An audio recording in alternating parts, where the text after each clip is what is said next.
Hi hello welcome to N9 media. నేను మీ journalist విప్లవశ్రీ. ఈ మధ్యకాలంలో సభల్లో ఒకరు బాగా కనిపిస్తున్నారు మనం చూసుకున్నట్టయితే. అయితే ప్రస్తుతం మనతో ఉన్నారు తెలంగాణ సమతా సైనిక్ దళ్ ఉపాధ్యక్షుడిగా పనిచేసినటువంటి దుర్గం సిద్ధార్థరామ్మూర్తి గారు. ఆయనతో మాట్లాడి వివరాలు తెలుసుకుందాం అసలు ఏం నడుస్తుంది అన్న విషయంలో. నమస్తే సార్. జేబీ నమో బుద్ధయమ్మ. సార్, నిజానికి నేతకానీలు మాలలేనా? ఈ తెలంగాణలో నేతగనీలు మాలలుగా, మహర్లుగా, నేతగనీలుగా ఈ తెలంగాణ మొత్తం పిలువబడుతున్నామమ్మ మేము. ఈ ఆసిఫాబాద్, కాగజ్ నగర్, ఏది మన సిర్పూర్ ఈ ప్రాంతంలోనేమో, మళ్ళీ ఇటు పోతే ఆదిలాబాదు, నిర్మల్ ఈ ప్రాంతంలోనేమో నేతగనీలు మహరుగా, మాలగా, నేతగనీలుగా. ఈ ప్రాంతం ఏది మన మంచిర్యాల, పెద్దపల్లి, భూపాలపల్లి, ములుగు, కొత్తగూడెం, ఖమ్మం, ఇటు హైదరాబాద్ ఈ ప్రాంతంలోనేమో ఈ తెలంగాణ ఉమ్మడి జిల్లాలలో నేతగనీలుగా పిలువబడుతున్నాం. సార్, నేతగానీలు మాలలే అని మీరు అంటున్నారు అండ్ మీరు మాలలతో తిరుగుతున్నారు కూడా. అయితే మీలోనే కొంతమంది మేము మాలలతో ఉండము, మాదిగలతోనే ఉంటాము అని అంటున్నారు. వాళ్ళ మీద మీ స్పందన ఏంటి? రైట్. రీసెంట్గా మా నేతగని మహర్ కుల బాంధవులందరూ కలిసి రీసెంట్గా కొన్ని సంఘాలతోటిగా మాత్రమే కొన్ని సంఘాలతోటి కలిసి హైదరాబాద్లో ఒక మీటింగ్ పెట్టడం జరిగింది. ఆ మీటింగ్లో వాళ్ళు ఏం మాట్లాడినారు ఏందన్నది సమాజానికి కానీ వాళ్ళు వీడియో రూపంలో కానీ బయటికి రాలేదు. ఒక మందకృష్ణ మాదిగ అన్నగారు ఒక మీడియాలో మాట్లాడుతూ వాళ్ళంతా హైదరాబాద్ వేదికగా ఒక మీటింగ్ పెట్టుకొని నేతగనీలంతా అన్న నువ్వు చేస్తున్న పోరాటానికి మా మద్దతు ఉన్నది అని చెప్పేసి నాకు చెప్పిండ్రు అని చెప్పేసి ఆయన మాత్రమే మాట్లాడారు. దానిపైన ఆ మీటింగు పెట్టుకున్న అగ్రనాయకులు కానీ ఆ సంఘ నాయకులు కానీ ఎక్కడ కూడా ఏ వీడియో రిలీజ్ చేయలేదు. ఒకవేళ మేము మాదిగలతోటే ఉండమన్న వీడియో కనుక వాళ్ళు రిలీజ్ చేస్తే అది వ్యక్తిగతమవుతుంది తప్ప అది కులానికి ఎలాంటి సంబంధం లేదు. వాళ్ళు వ్యక్తిగతంగా వాళ్ళు మేము ఇటు ఇచ్చినాం, మద్దతు ఇచ్చినాం అని చెప్పేసి వాళ్ళు చెప్పొచ్చు. కానీ వాళ్లకు సమాజం, నేతగని సమాజం, మహర్ సమాజం ఏదైతే ఉన్నదో వాళ్ళందరి ఆలోచనలు వాళ్ళైతే చెప్పలేదు. వాళ్ళు ఇండివిజువల్గా చెప్పి ఉండొచ్చు. అయినా మరి అట్లా ఎందుకు మాట్లాడిండో, మరి ఏం చేసిండో తెలియదు. కానీ ఇవాళ కుల వర్గీకరణ జరుగుతున్న సందర్భంలో చాలా సందర్భాలలో సోదరులు అన్న రెంజెల్ల రాజేష్ అన్న గారు కానీ ఏపూరు సుమన్ చాలామంది కూడా సబు వివరంగా చెప్తుండ్రు. ఎక్కడ కూడా మేము ఈ వర్గీకరణకు వ్యతిరేకం కాదు. వర్గీకరణ అనేది ప్రభుత్వాల చేతులు ఉన్నది. దీనికి ఒక చట్టబద్ధత తీసుకొచ్చి దీన్ని పంచుకుందామని చెప్పడమే కాకుండా ఏదైతే ఈ రాష్ట్ర ప్రభుత్వం చేస్తున్నదో ఆ వర్గీకరణ అనేది ఈ అణగారిన వర్గాలు ఇంకా కూడా గూడు గుడ్డ దగ్గరనే ఉన్నాయి. ఈ స్వతంత్ర భారతదేశంలో ఈ రిజర్వేషన్స్ని పెంచుకొని ఇంకా ఉన్నతంగా ఎదగాలని చెప్పి అన్నవాళ్ళు చాలా సందర్భాలలో మాట్లాడినారు. మా ఆలోచన కూడా అదే తల్లి. ఇలా ఏదైతే ఈ అణగారిన వర్గ జీవితాలలో ఈ అంధకార బతుకులు ఉన్నాయో ఈ అంధకార బతుకులు పోవడానికి ఈ రాజ్యాంగబద్ధంగా డాక్టర్ బాబాసాహెబ్ అంబేద్కర్ చూపించిన మార్గంగా ఎవరు చేసినా వాళ్ళతోటి కలిసి సమాజ సేవ కోసం, సమాజ హితం కోసం ఎవరు చేసినా 100% వాళ్ళతోటి కలిసి ఉంటాం తల్లి. ఏది చేసినా కూడా రాజ్యాంగబద్ధంగా ఉండాలి. ఆ విధంగానే ముందుకు పోవాలి. సార్, మీరు చెప్తున్న దాన్ని బట్టి నేతకానీలు కూడా మాలలే అన్నట్టుగా మీరు మాట్లాడుతున్నారు. మాలల్లో చాలా కుల వృత్తులు ఉన్నాయి. అయితే మరి మీ కుల వృత్తి ఏంటి? మా కుల వృత్తి వచ్చేసి నేత నెయ్యడం.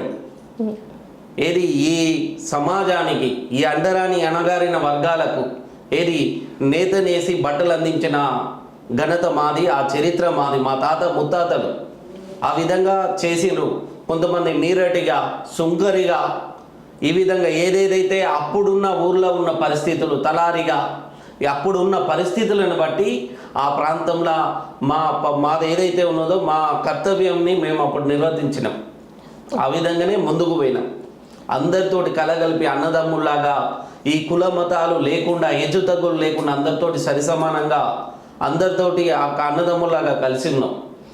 సార్, మీరు అంటున్నారు కదా ఇప్పుడు మీరు బట్టలు నేస్తాము అని, అదే మీ కుల వృత్తి అని. అయితే పద్మశాలీలు కూడా బట్టలు నేస్తారు మనం చదువుకున్న దాన్ని బట్టి, చూస్తున్న దాన్ని బట్టి. ఇప్పుడు పద్మశాలీలు మాలోళ్ళే అవుతారా? నాకు తెలిసి పూర్వం అప్పుడు ఈ కుల మతాలతోటి ఏ కుల మతాల మధ్య ఈ భారతదేశం నలుగుతున్న సందర్భంలో ఆ బాబాసాహెబ్ అంబేద్కర్ రాసిన రాజ్యాంగం తర్వాత కానీ రాజ్యాంగం ముందు కానీ రాజ్యాంగం ముందేం జరిగిందంటే అందరం ఈ అణగారిన వర్గాలు ఏదైతే ఉన్నాయో ఒక సెట్గా ఊరవతల ఉంచబడ్డాయి, ఏది సమాజానికి దూరంగా బతికినాయి. ఆ సందర్భంలో మా తాత ముత్తాతలు ఆ టైంలో ఇదేదైతే నేత నేసిండ్రో వాళ్ళు కూడా మా దాంట్లో భాగమే అని నేనైతే అనుకుంటున్నా. వాళ్ళ పరిస్థితుల రీత్యా రాను రాను ఆ సమాజానికి ఏది విభజించబడ్డదో ఆ విభజించే క్రమంలో మేమేమో ఈ ఎస్సీలా ఉన్న 59 కులాల్లో ఒక కులంగా ఈ ప్రాంతం ఇటువైపు వచ్చినాం. మరి వాళ్ళు అటువైపు ఎందుకు పోయినరో మరి ఏం జరిగిందో నాకు తెలియదు. ఈ మధ్య జరిగిన మాలల సభలో మీ నేతగాని నాయకుడే ఒకరు అన్నారు, ఆర్ఎస్ ప్రవీణ్ కుమార్ని ఓడగొట్టింది మేమే అని చెప్పి. దానికి మీరేమంటారు? ఎస్, ఆర్ఎస్ ప్రవీణ్ కుమార్ అంటే మాకు గౌరవం ఉన్నది. ఎందుకంటే ఒక ఐపీఎస్ ఆఫీసర్గా తను రెసిడెన్షియల్ స్కూళ్ళకు సెక్రటరీగా ఉన్న సందర్భంలో ఆయన అందరి పిల్లలలో అంబేద్కర్ని, మహాత్మా జ్యోతిరావు పూలేని, ఈ సావిత్రిబాయి పూలేని, ఆ తల్లి రమాబాయి అంబేద్కర్ని ఆ పిల్లలకు పరిచయం చేయడమే కాకుండా జై భీమ్ అనే నినాదాన్ని అప్పుడు అద్భుతంగా చేసిండు. దాని తర్వాత కూడా అనేక సభలు ఆయనతోటి పంచుకున్న సందర్భాలు ఉన్నాయి. ఈ బహుజన వాదం కోసం, ఈ సమాజ హితం కోసం, ఆ బాబాసాహెబ్ అంబేద్కర్ చూపిన మార్గం కోసం మేము నడుస్తున్న క్రమంలో తను రాజకీయంగా వచ్చిన సందర్భంలో ఆ రాజకీయంగా తను మన ఒకానొక ప్రాంతంలో అంటే రాజకీయంగా రాకముందు ఒకానొక ప్రాంతంలో మా దగ్గర పెద్దపల్లి జిల్లా ఉంటుంది. ఆ పెద్దపల్లి ఒక కార్యక్రమంలో బుద్ధుడికి సంబంధించిన అంబేద్కర్కు సంబంధించిన కార్యక్రమంలో అంబేద్కర్ ఇచ్చిన 22 సూత్రాలని తన నోటితోటి అనడమే కాకుండా మా అందరితోటి పలికించారు. ఆ పలికించిన ఈ అణగారిన వర్గాలను ఎంతగానమైతే ప్రేమిస్తున్నాయో దాని తర్వాత ఆయన కొంతకాలం తర్వాతనే వెంబడే తను ఏం చెప్పిండంటే ఈ ప్రతిజ్ఞలు నేను చెయ్యలేదు, ఎక్కడనో దూరం జరిగితే అవి నా మీద ఆపోదించబడ్డాయి, నేను దానికి నాకు సంబంధం లేదని చెప్పేసి ఆయన ఒక గుడికి పోయేసి నామాలు పెట్టుకోవడమే కాకుండా నాకు వీటికి సంబంధం లేదని చెప్పింది. ఆ సందర్భంలో మేము మా ప్రాంతం అంతా మా జీవితాల్లో బాబాసాహెబ్ అంబేద్కర్ ఒక చక్రం అయితే మా జీవితాల్లో బుద్ధుడు ఒక చక్రం ఉంటుంది. బౌద్ధము అంబేద్కరిజం ఈ రెండు కలగలుపుకొని ఉన్నది మా జీవితం. మా బాబాసాహెబ్ అంబేద్కర్ ఇచ్చిన 22 ప్రతిజ్ఞలు, ఆ తల్లి రమాబాయి అంబేద్కర్ త్యాగం మర్చిపోయి ఆ 22 ప్రతిజ్ఞలు నేను చెయ్యను, దీనికి నాకు సంబంధం లేదు అని చెప్పేసి ఏనాడైతే ఆయన ప్రకటించిండో ఆ రోజే మా లోపల ఒక ఆనందం నుండి దుఃఖం వైపు వెళ్ళిన ఇంత పెద్ద ఆఫీసర్, ఒక మహనీయులను పరిచయం చేసిన వ్యక్తి, ఆయన రాజకీయం కోసం తను ఈ సమాజంలో ఎదగడం కోసం ఏదైతే నేను చేసిన ప్రతిజ్ఞలు నేను చెయ్యలేదన్నాడో ఆ రోజే ఆయనని ఏ విధంగానైనా మాకు అవకాశం ఏదన్నా వచ్చేది ఉంటే దీనికి ప్రతీకారంగా 100% మేము ఆన్సర్ ఇస్తామని చెప్పేసి ఆ రోజే అనుకున్నాం. అందులో భాగంగానే ఆయన సిర్పూర్ వచ్చిన సందర్భంలో ఈ సమాజం ఎంతైతే గుండెలో పెట్టుకున్నదో అంత తొక్కేసింది. మేమొక్కలమే అంటే నేను చెప్పదలుచుకున్నది ఏంటంటే ఆయనకు వ్యతిరేకం కాదు, ఆయన ఇచ్చిన ఆలోచనకు వ్యతిరేకం. ఆయన ఇచ్చిన 22 ప్రతిజ్ఞలు ఏదైతే నేను చేయలేదన్నాడో మా బాబాసాహెబ్ అంబేద్కర్ని ఏ రోజైతే ఆయన విస్మరించిండో ఆ రోజే మా నుండి ఆయన దూరం అయిపోయిండు. మేమే కాకుండా మందకృష్ణ మాదిగ గారు కూడా, అన్నగారు కూడా ఆర్ఎస్ ప్రవీణ్ కుమార్కు వ్యతిరేకంగా పనిచేసిండు.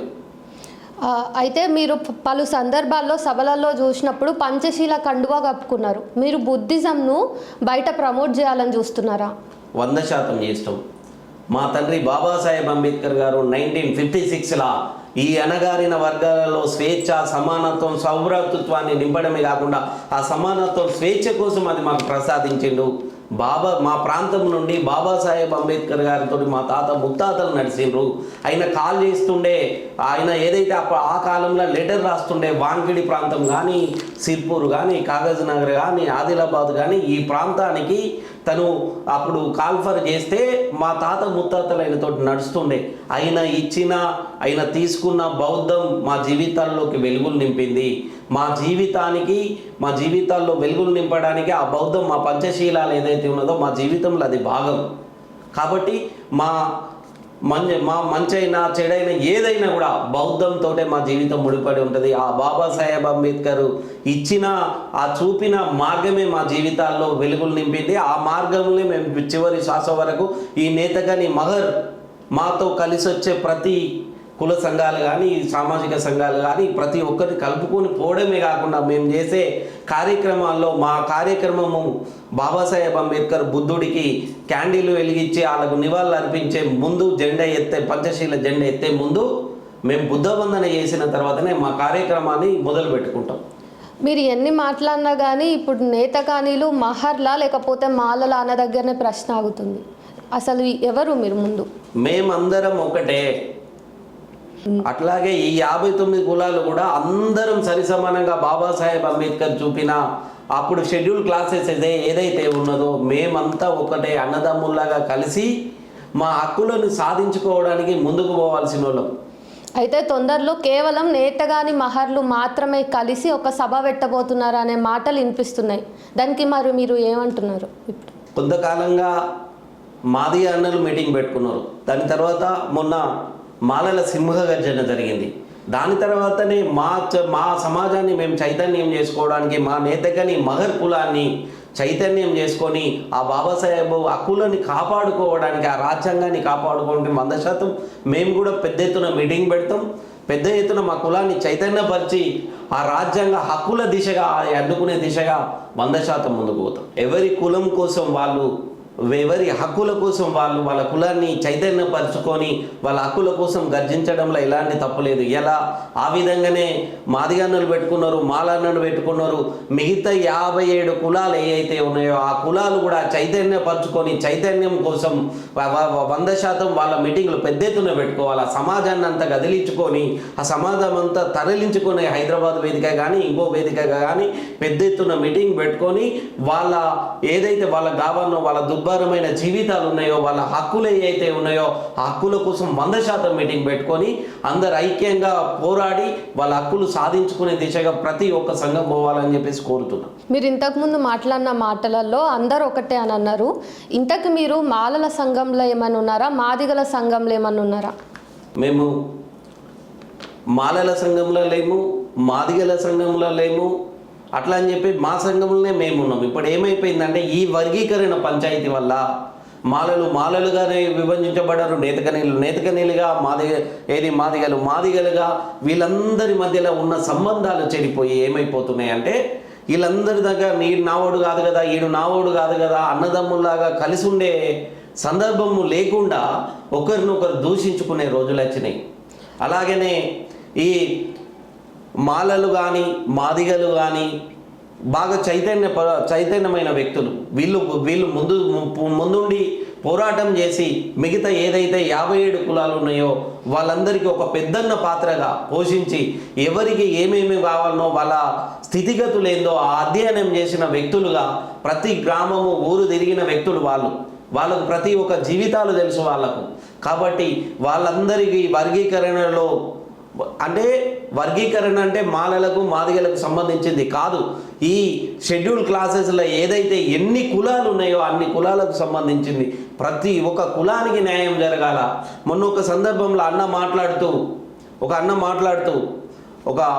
ఒక మంచి ఆలోచన చేసిండు. రాజ్యాంగబద్ధంగా ఈ వర్గీకరణ జరగాలి, మనమంతా ఐక్యమై మనం ఉమ్మడిగా పోరాడి మనము హక్కులు సాధించుకునేవి వేరే ఉన్నాయి, ఐటీ కోసం మనం ఉద్యమించాలని చెప్పేసి మాదిగలన్నకు చేతులెత్తి మొక్కేళ్ళు. 100% అన్నతోటి ఏకీభవిస్తూ ఈ అణగారిన వర్గాలకు ఏవైతే అందానో అన్నతోటి కలవడానికి మేము సిద్ధంగా ఉన్నాం. సిద్ధార్థ గారు, చివరి ప్రశ్న.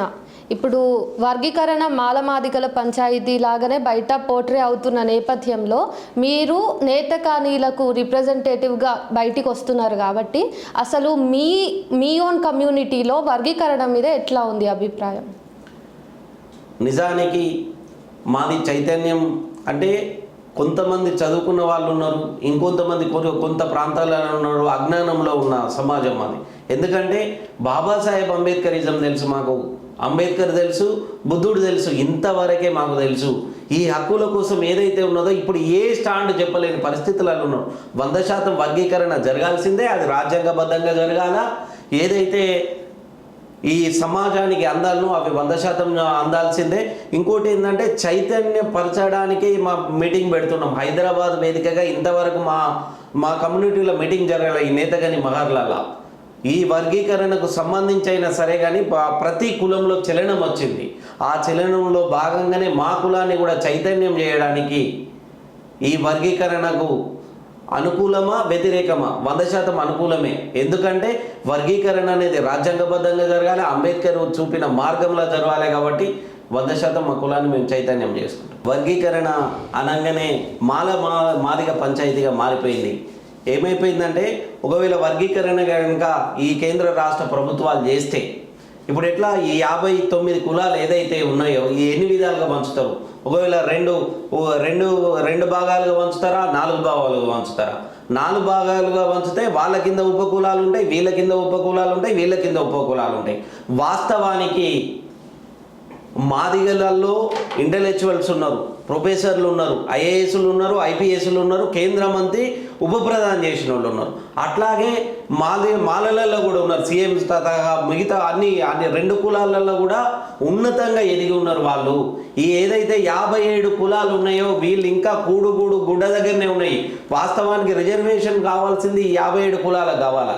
ఆ 57 కులాలకు సామాజిక న్యాయం చేసేటందుకు అన్న మందకృష్ణ మాదిగన్న గారికి, అన్న రెంజెల్ల రాజేష్ అన్న గారికి, దిగంబర్ అన్న గారికి, ఈ మాలలో ఉన్న మేధావులందరికీ, మాదిగలో ఉన్న మేధావులు అన్నలందరికీ చేతులెత్తేది మొక్కేది ఏంటంటే ఈ కేంద్ర రాష్ట్ర ప్రభుత్వాల దగ్గర మనకి ఏదైతే ఈ చాలని రిజర్వేషన్ ఉన్నాయో ఈ యొక్క ఇంకొక 15% ఏదైతే ఉన్నదో దీన్ని 20%, 25% చేసుకొని ఈ ఏదైతే ఉన్నదో ఈ చాలని బతుకులకు ఈ 57 కులాలకు ఈ ఊరవతలు ఇంకా కూడా దగ్గరనే ఉన్నాయి. అందాల్సిన హక్కులు అందకుండా ఇంకా అంధకారంలో ఉన్నాయి. మీరు పెద్ద మనసుతోటి అన్నలుగా ముందు వరుసలో ఉన్న వాళ్ళుగా మీరు ఆ 5% మీరు ఇద్దరు తీసుకొని ఈ మిగతా 15% రిజర్వేషన్ ఏదైతే ఉన్నాయో ఈ నేతకని మహర్ మిగతా 57 కులాలు ఈ కోవల ఏదైతే ఉన్నాయో వీళ్ళందరికీ మీరు వదిలి సామాజిక న్యాయంగా మీరు పెద్ద మనసుతోటి వీళ్ళకు ఒక తమ్ముని లాగా దీన్ని పంచాలని చెప్పేసి కోరుతున్నా. Thank you sir. చూసారు కదా, ఇంతవరకు మాలలు మాదిగలే బయటకు వచ్చి వాళ్ళ వాయిస్ వినిపించారు. ఇప్పుడు నేతగాని వాళ్ళు వచ్చారు. ఆ తర్వాత మిగిలిన 56 కులాల నుంచి కూడా రిప్రజెంటేటివ్స్ వస్తారేమో. అవన్నీ తెలుసుకోవాలంటే మీరందరూ ఫాలో అవ్వాలి N9 మీడియాను. Thank you.